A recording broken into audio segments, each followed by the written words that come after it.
बिस्मिल्लाहिर्रहमानिर्रहीम। अस्सलाम वालेकुम। A1 टीवी के न्यूज स्टूडियो से मैं हूं अनीसा खालिद और मैं हूं सिद्रा परवेज। नजर डालते हैं हेडलाइंस पर।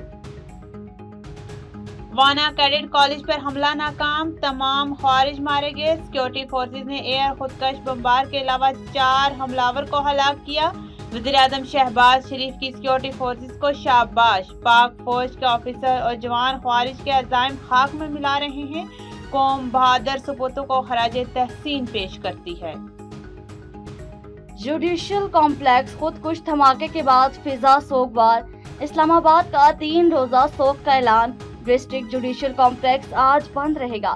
शहीद होने वाले वकील जुबेर घमन की नमाज जनाजा आज अदा की जाएगी। गुज़श्ता रोज दहशतगर्द हमले में 12 अफराद शहीद और 27 जख्मी हुए थे।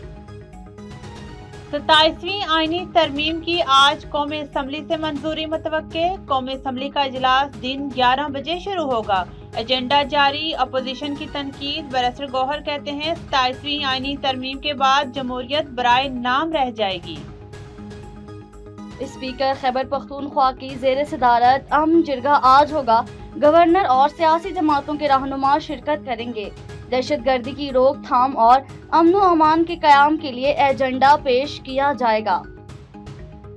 और रावलपिंडी का मैदान शाहीनों के नाम। पहले वनडे में श्रीलंका को 6 रन से शिकस्त। 300 रन के हदफ के ताक़ब में लंकन टीम 293 रन तक महदूद। हारिस रऊफ के 4, नसीम शाह, फहीम अशरफ के 2 शिकार। सुलेमान अली आगा शानदार सेंचुरी पर मैन ऑफ द मैच करार। और न्यूज स्टूडियो से फिलवक्त इतना ही। मजीद किसी भी खबर से बाखबर रहने के लिए देखते रहिए A1 टीवी। A1 टीवी, सब पे नजर, अंदर की खबर।